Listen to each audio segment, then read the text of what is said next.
Clash Artifacts of Chaos may be one of the most creative games I have seen in a while, or at least in its combination of ideas. The question is, can it pull all of these systems together and make something worth playing? Well, that's what I'm here to find out in today's review. My name's Alex, this is PlayStation Corner, let's get started. We take on the role of Pseudo, a character that, there's no nice way of saying this, resembles a walking dick. We live alone, a recluse in the world of Zenozoik, and this is a game that's set in the universe of Xenoclash 1 and 2, games I never played personally, but it's worth knowing, no experience with them is required. Now early in the game we are out exploring and we cross paths with a boy, a small bird-like creature whose grandfather has been murdered in battle. We play the Good Samaritan and we choose to protect him and get him to safety. That's going to be his brother's place in the mountains. That said though, it seems the game has other ideas. It reveals many powerful people they want the boy because a bounty has been put on their heads. Now there's no question this world features a creative cast of characters, and the story, it is, at least the overarching narrative, is simple enough. It does however like to pack smaller sub-stories in as well, and those definitely did lose me a bit.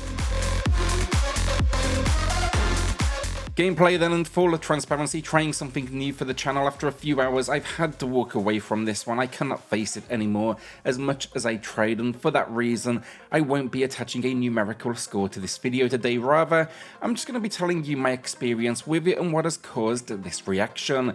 First of all, it is a tough game, and that is by design. It is a Soulslike. If you've played the genre before, you kind of know what to expect, but this one, it is on the higher end of the difficulty spectrum for the genre. Our core skill set, it's brawler action here with light, heavy and special attacks alongside a weave and dodge function. We can also cancel out attacks mid-animation, which is definitely appreciated and needed, and should we build up enough energy as well, we can switch to first person, and this, it's a throwback to the Xeno days for the series. Here the attacks, they remain much the same I'd say, but they do deliver more impact. We can also customize our combat style, so opening the game we actually choose from different stance styles, and then with progression we will level up and adapt our core skills. Alongside this, for more important fights we can challenge our opponent to the ritual.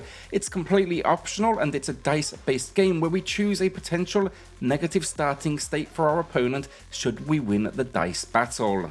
Think in these dice-based battles though, the loser may be stung by bees or even chained in place. The concept here, basically roll the dice, see who gets the highest number, and then pre-calling the winner, we will use artifacts that change up the board. So for example, it might lower the dice score in a certain radius. I was having fun with this bit, but honestly, I'm not sure how much impact it truly makes. Plus, it's completely based on RNG, which is never going to be a great starting place. It often leads to frustration. It is optional, however, so take it or leave it. In depth then, much like Souls before then, we do get the chance to get back to our body. However, it's not going to be to collect up souls here, rather it's simply to revive them. If you die in this second state, it is going to be game over, so a little more unforgiving. That said though, it's not a massive threat. You'll be jumping back in at the last checkpoint, but it is an interesting idea. During this period of revival as well, it's going to be nighttime and we become a wooden doll version of ourselves.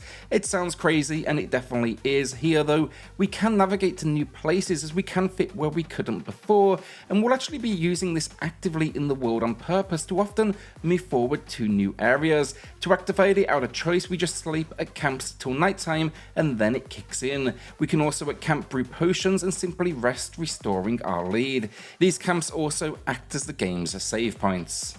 Here's where the main issues start though. It's got a lot of unique systems, some work, others not so much, but overall I just didn't enjoy the combat, and the world itself is proving to be a chore to explore. The combat, the cancel attacks, as I said, that is appreciated, it's absolutely necessary, but it still feels incredibly clunky. I seem to deliver and receive hits that often didn't visually connect. We can dodge, but it feels cumbersome at best. It's particularly noticeable then at night, where the game dials up the challenge with more frequent and stronger enemies. The world then, it's semi-open I guess would be the best description, lots of linear linear corridors almost with multiple locked doors that can shorten our path if we can get to the other side. Its navigation though overall, it just feels archaic. We have this awful jump and we can rarely jump onto ledges. We need to specifically look for climbing points noted as a white wall with red marks. That's even like many that are just waist height that you can't even, scramble up to. It feels like a world that's been built upon invisible walls. Then when it comes to navigation, I have absolutely no idea where I am going and the game gives you no hints at all. Occasionally it might mention in dialogue, but there's no checkpoint or waypoint, I guess, or idea of how you should actually get there. It may have one of the worst in-game maps as well to kind of top it off, and that is it's hidden in the options on the very last tab for some unknown reason, so you can't just quickly access it, and it's so far zoomed out it adds little to no value. Additionally, it doesn't even note which direction you are facing, and this is why I'm walking away. Honestly, the exploration feels forced, and that's not satisfying, and I just keep hitting dead end after dead end, and if it's not that, it's gonna be a locked door. Souls games often have this same idea, but it takes some extremely careful design to make it enjoyable, and I just didn't get that here. For those potentially saying as well, it's too hard maybe, or whatever other excuses we're going to be coming up with this week, I've reviewed well over 400 games across all the channels. It's rare I do walk away, but this one, it just gets frustrating nearly immediately. I'm struggling to find the reason to suffer through it, and I'm a big fan of the Souls genre. This one just seems to miss the mark.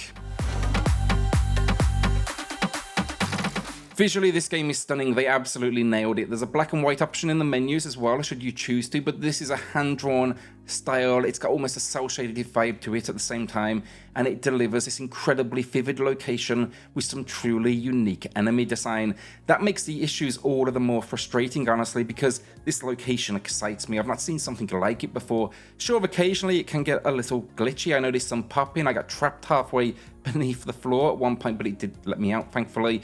But there's no question, it's just this really cool idea, and I really hope they expand upon it in the future.